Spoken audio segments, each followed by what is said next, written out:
Saya nggak bisa bayangin kalau hujan-hujan riding di sini sendirian malam-malam. Aduh, ada pemukiman di atas perbukitan. Masya Allah guys.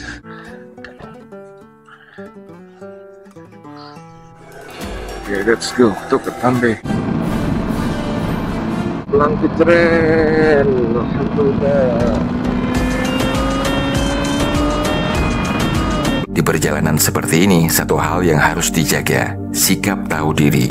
Jalur ini masih melewati kawasan hutan lebat di zona inti Taman Nasional Gunung Leuser. Fasilitas di jalur ini sangat minim. Ada kopi gak?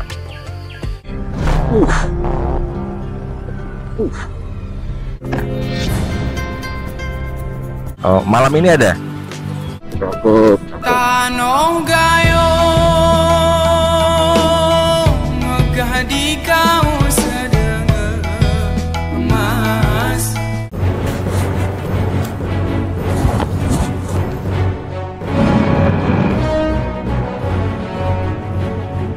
Ke Bandar Lampung, dan dari Bandar Lampung nyebrang ke Pulau Jawa.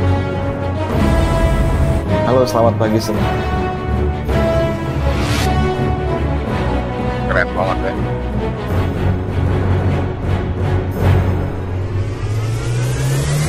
Sering banget longsor daerah sini katanya. Di depan itu sudah hujan. Banyak yang mau wanti-wanti. Tapi ini banyak longsor. Masalahnya jalur itu kalau hujan, mudah-mudahan enggak ya Allah. Ini adalah jalur terliar di lintas Sumatera dalam konteks jalan nasional. Jalurnya sepi dan membelah pegunungan Gayo dan masuk ke kawasan ekosistem Leuser, kawasan yang paling penting di Asia Tenggara. Pemandangan di jalur ini luar biasa. Populasi manusia di kawasan ini begitu minim. Mayoritas kawasan di jalur ini pun merupakan rumahnya berbagai satwa endemik.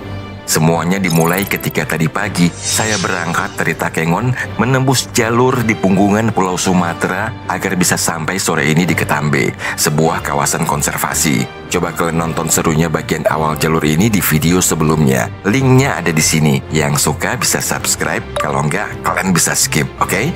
Dan sekarang yuk kita lanjutin perjalanan kita di jalur ini hingga kita finish sore ini di Ketambe. Masya Allah.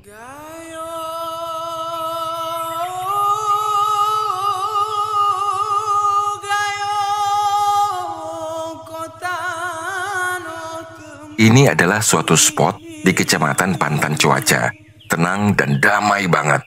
Alam menghibur hati dan tubuh saya yang masih belum pulih sepenuhnya ini. Masya Allah.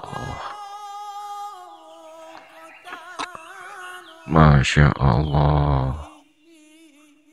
Suasana seperti inilah yang membuat saya pengen riding sejauh-jauhnya dari rumah agar bisa menjejakkan kaki di bentangan alam seperti ini dalam kesendirian tanpa gangguan. Hanya suara alam dan perasaan takjub yang keluar dari kekerdilan diri di hadapan ciptaan Allah yang maha perkasa.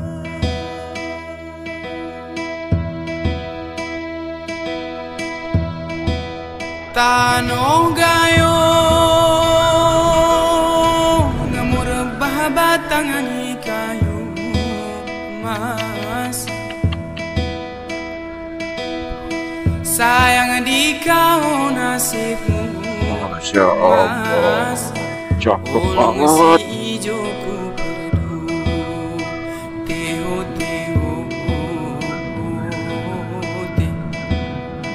Masya Allah.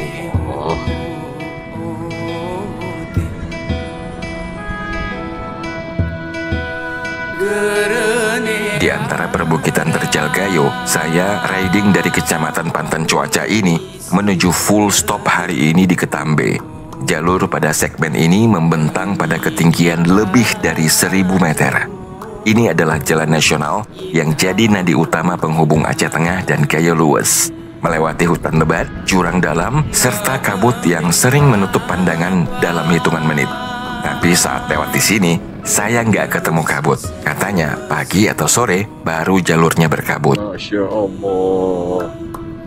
Cakep. Tanong gayo megah di di kau sedengar emas. Murah tak ada lebar aku emas. Tenaring animu yang datu. Teho teho teho. Cakep, Masya Allah. Meski medannya ekstrim, jalan ini tetap menjadi satu-satunya akses darat antar kabupaten. Di sekelilingnya terbentang hutan tropis Loser, tempat hidup satwa langka yang jarang terlihat mata. Masya Allah, cantik.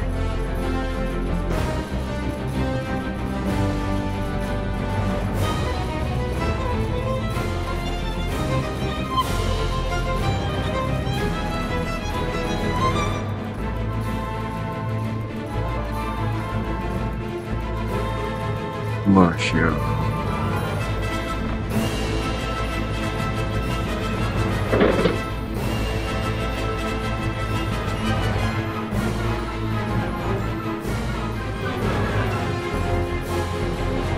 Bener masih di kampung.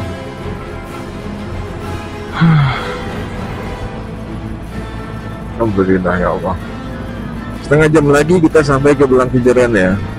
Saya bingung ya, apakah saya akan lanjut ataukah istirahat di Belang Kejeren ya. Kita lihat nanti bagaimana ya. Oke, Kabupaten Delus.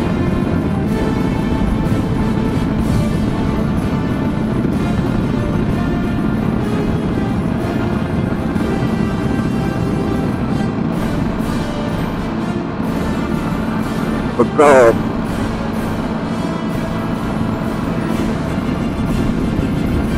Nah, ini ada adat mamak atau enggak ya? Enggak ada.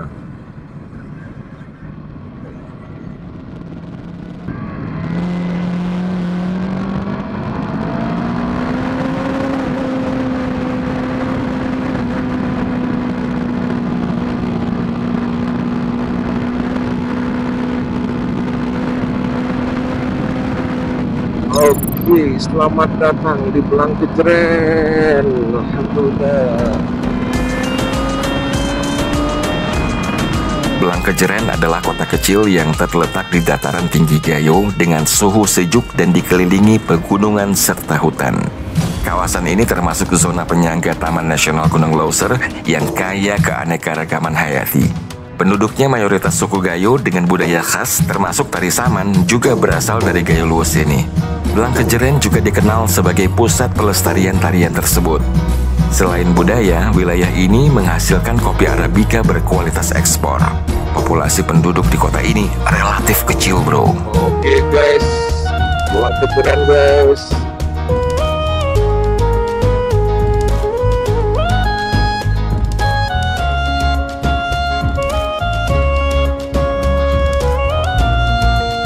Ini dia rupanya Belang Kejeren.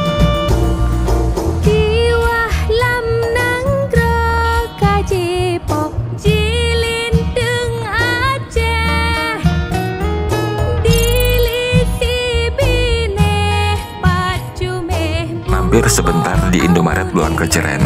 Badan belum benar-benar pulih nih, perlu ganjelan biar nggak tumbang di tengah jalan. Kadang kalau begini, yang saya butuhkan itu cuma tempat yang terang, roti yang hangat, dan sedikit waktu buat jeda.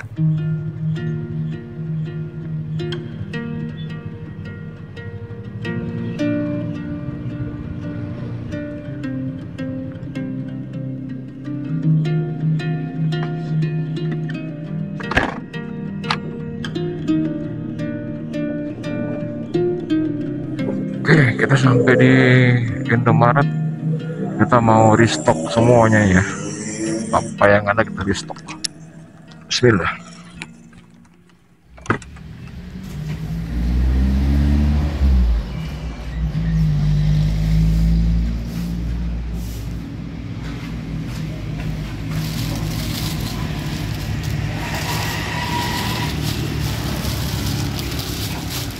Oke, kita lanjutkan perjalanan ke Ketambe.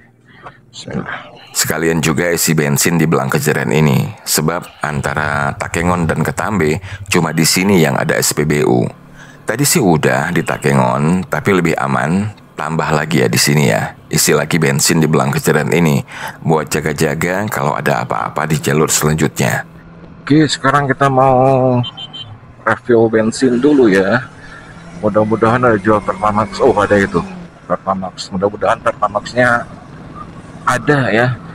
Kalau di tempat-tempat begini nih suka Pertamax lagi dalam pengiriman. Aduh, mudah-mudahan ada guys.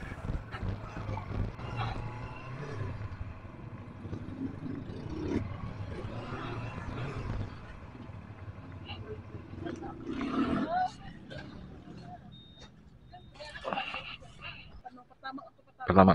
Oke.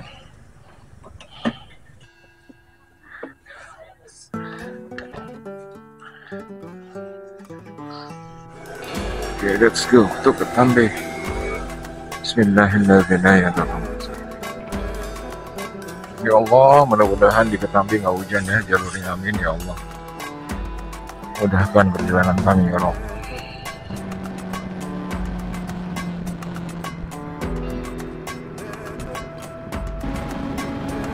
Jadi siang ini kita cuma makan roti ya, karena jalur Takengon Belang Kejeren tadi begitu ekstrim sehingga jarak yang hanya 100-an kilometer itu kita tempuh dengan berjam-jam ya. Masya Allah. Tapi ini di depan itu sudah hujan. Masalahnya jalur itu kalau hujan banyak longsor. Mudah-mudahan enggak ya Allah, amin.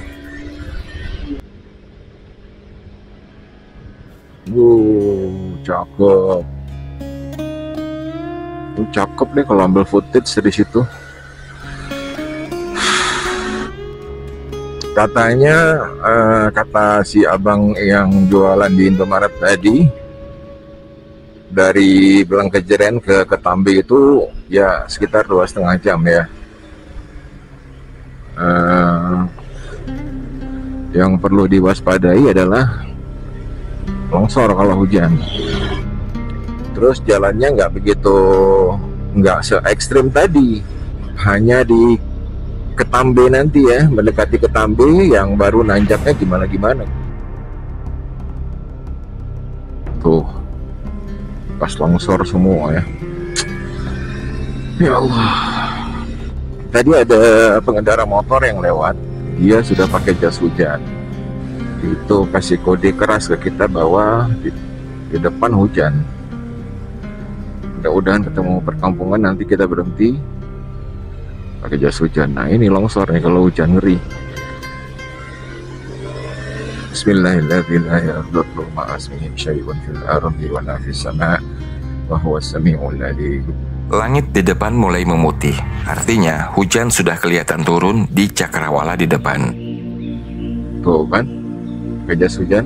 Tubuh saya masih belum fit sepenuhnya, jadi lebih baik berhenti dulu, pakai jas hujan, siapin diri. Kita berhenti untuk pakai jas hujan dulu. Di perjalanan seperti ini, satu hal yang harus dijaga, sikap tahu diri. Jangan anggap touring jauh itu hanya soal siapa yang cepat sampai adalah yang hebat. Enggak. Tapi touring itu tentang tahu diri kapan harus berhenti dan kapan harus lanjut. Karena dalam kesendirian seperti ini, keputusan kecil bisa berdampak besar.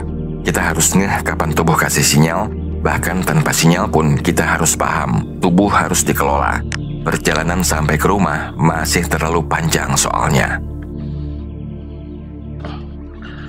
Bismillah.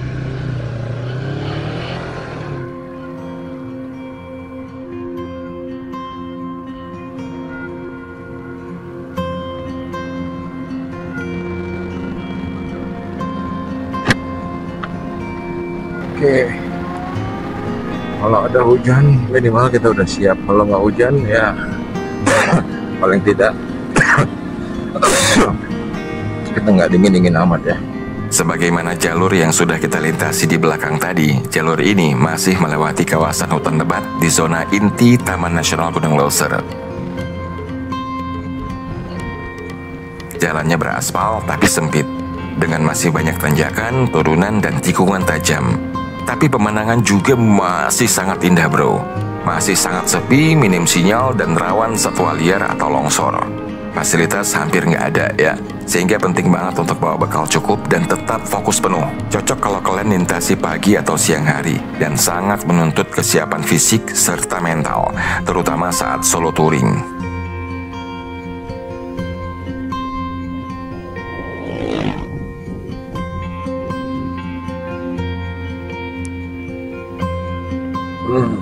Hujan, siapa bilang nggak hujan?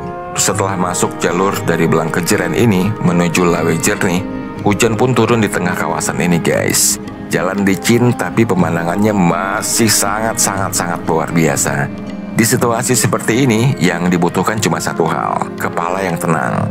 Karena saat semuanya basah, dingin, dan sepi, hanya ketenangan yang bisa buat kita tetap tangguh dan juga logik.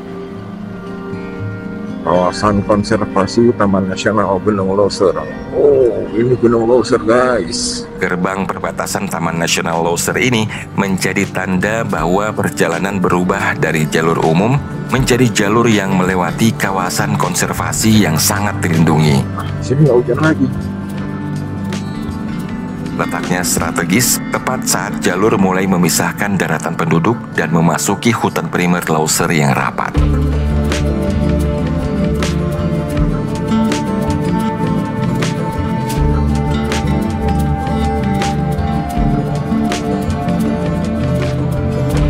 Jalur dari Blangkejeren ke Ketambe melewati kawasan hutan lebat dan perbukitan dengan kondisi jalan yang bervariasi, dari mulus hingga rusak ringan. Di sini banyak tanjakan curam dan tikungan tajam, serta rawan kabut dan hujan mendadak. Fasilitas di jalur ini sangat minim, nggak ada SPBU, jarang ada warung, dan sinyal sering hilang. Rute ini juga termasuk ke dalam zona penyangga Taman Nasional Gunung Loser, dengan kemungkinan kita bisa bertemu satwa liar kalau malam hari. Di map 1,5 jam lagi, tapi I don't believe it. Lebih lama daripada itu ya. Bisa 2 jam lagi nih. Kalau begini cara keadaan dan situasi jalurnya. Dan saya juga nggak berani untuk rally kayak tadi.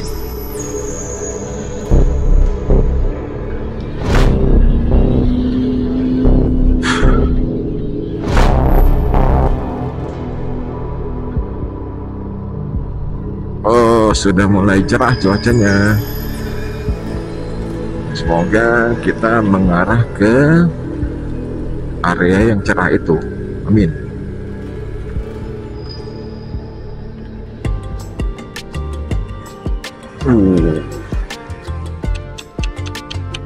Setelah beberapa jam melintasi hutan basah dan jalan sepi tapi indahnya luar biasa, akhirnya saya sampai di satu-satunya tempat untuk berhenti, sebuah rest area transportasi umum di Lawe Jernih, sektor Putri Betung. Ada kopi gak? Ngopi, makan, dan diam sesaat sambil nikmatin suasana sendiri di suatu tempat terpencil sepi yang jauh sekali dari rumah. Ntar saat sampai di rumah, rasanya gimana gitu ya kan? Jika malam-malam lihat peta di daerah ini, membayangkan bahwa saya pernah ngopi di sini rupanya. Ke Ketambe berapa jam lagi nih kak? Jam lagi. Di jalur seperti ini, tempat sederhana begini terasa seperti kemewahan, Wak. Hangat, terdengar suara manusia yang bercakap-cakap, dan ini memberikan energi yang cukup buat lanjut jalan lagi dengan pikiran yang lebih puas. Kita lanjutkan kembali perjalanan. Bismillah. Tawakkaltu 'ala Allah. La haula wala quwwata. Kata ibu penjual warung tadi, penjaga warung tadi, dari sini ke Ketambe sekitar 1 jam ya.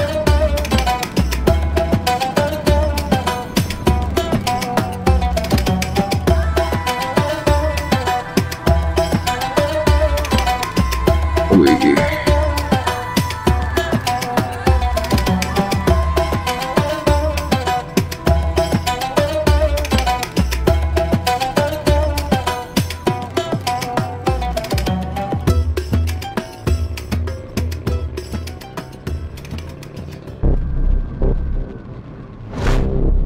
longsor guys. Ini kapan ya? Semalam nih kayaknya nih. Masya Allah. Saya nggak bisa bayangin kalau hujan-hujan riding di sini sendirian malam-malam. Waduh.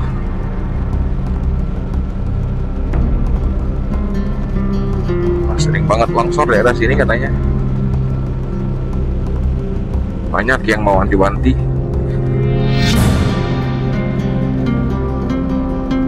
Masya Allah.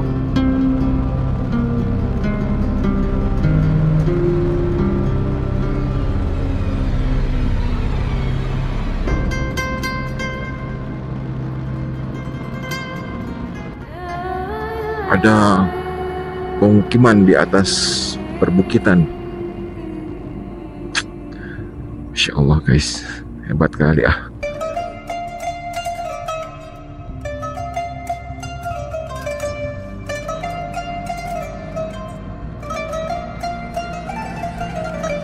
Nah, pemukiman ini yang kita lihat tadi di atas. Masya Allah.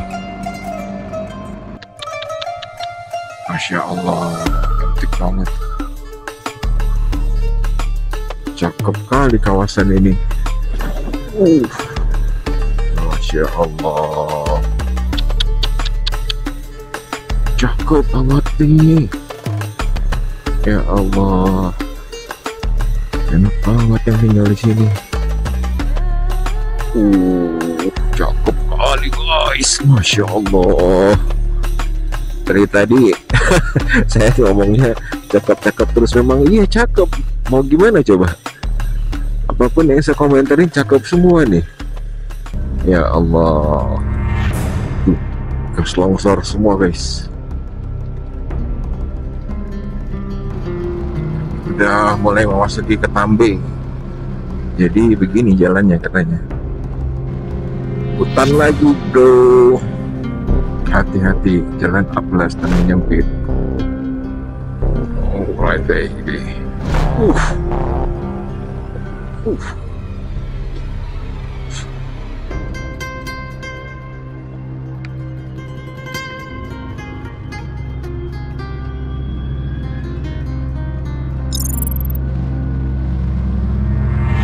Terima kasih.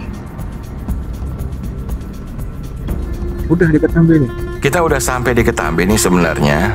Saya belum tentuin di penginapan mana saya akan nginap malam ini. Jadi coba kita cek satu persatu dulu di peta ya.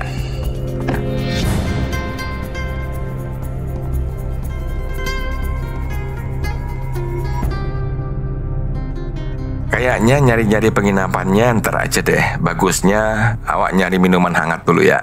Enak juga nih di hujan-hujan dan suhu dingin begini. Ada warung kecil yang jual gorengan dan teh manis panas di pinggir jalan ini. Masih panas kak? Gorengan baru. Dari yang jaga warung ini, saya dapat informasi di mana bagusnya nginap di Ketambe ini.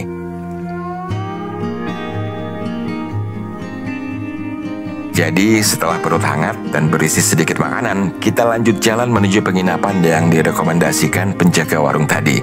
Yang saya inginkan sekarang cuma cepat sampai penginapan, terus bersih-bersih dan duduk sambil ngopi dengan pakaian bersih dan juga kering. Ya.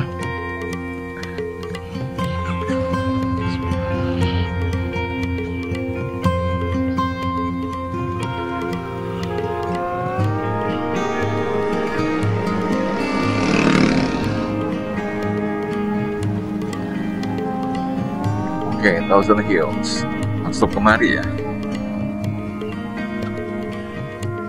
Oke, let's see.